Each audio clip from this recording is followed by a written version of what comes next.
So Microsoft is making the rounds when it comes to interviews and things like that, because the Xbox One X obviously is so very close to being released, like 3 weeks away or whatever.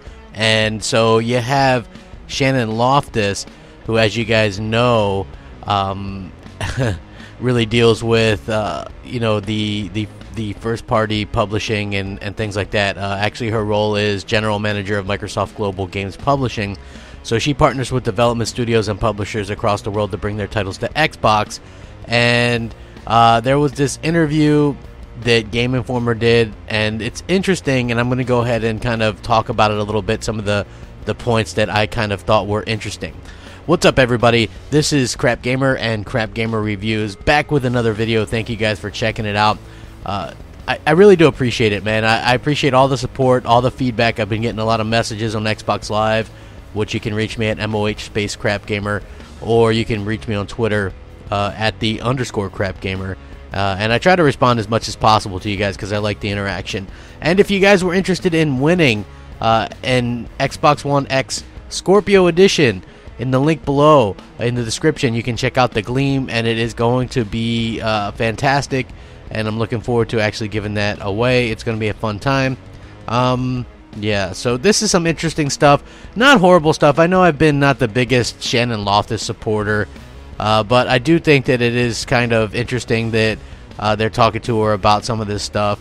One of the questions that they asked was, the Xbox One X is many times more powerful than the Xbox One S. Why did you tether it to the S and not just start a new console cycle free from any lingering baggage?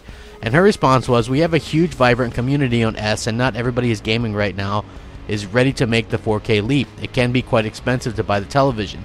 The prices have come down amazingly, but it still feels like a major investment. The problem that I have with this is you don't need a 4K TV to get the benefits of the X, so she's a little bit off her game right here with this right away. I'm no executive, but I know that, obviously there's probably more to it than that in terms of why they didn't do it or whatever. But they also ask, is there a danger that by tying the X to the S, you're holding developers back from what they want to do with the powerful new console?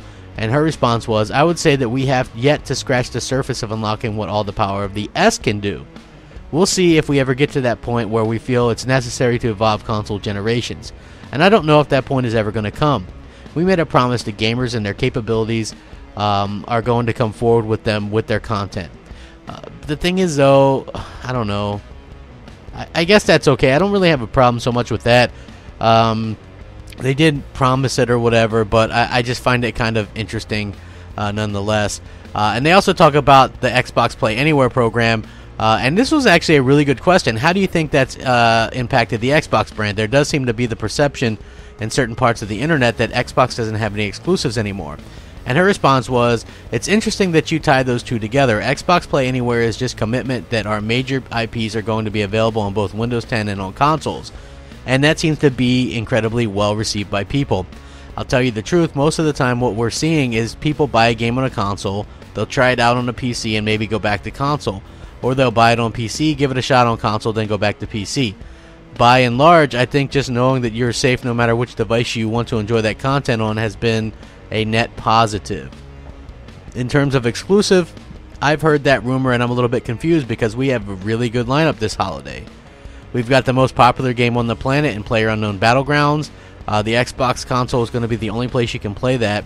We also have Forza Motorsport 7, which every single year reinvents the racing genre and basically owns racing in the video games industry. Oh ho, shots fired right there, that's nice. We have Super Lucky's Tale, which my team is working on, and it just makes me happy. It's a beautiful 3D platformer. And of course we have Cuphead, which is a long-standing, beautiful, handcrafted IP. Plus all of our previous exclusives are getting Xbox One X enhancements as well. And then into 2018 we've got Sea of Thieves, we have Crackdown 3 and State of Decay 2. I think it's a pretty good, there's a huge amount of experiences for people to have.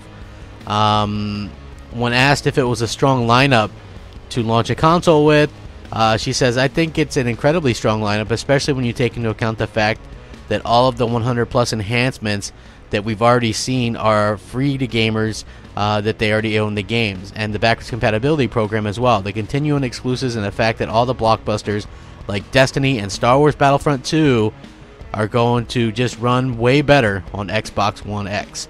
So that is pretty phenomenal that she's coming out here and kind of saying that. I can dig that.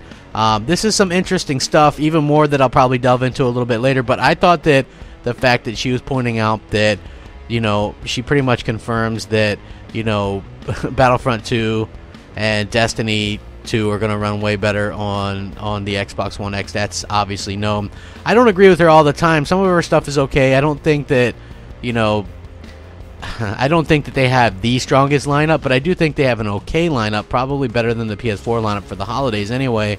But I'm very curious to hear what you guys have to think about this. Some interesting stuff, some big news, some small news, a little bit in between, but still interesting stuff. Thanks for watching. Rack 'em up. Have a great day. Crapgamer out.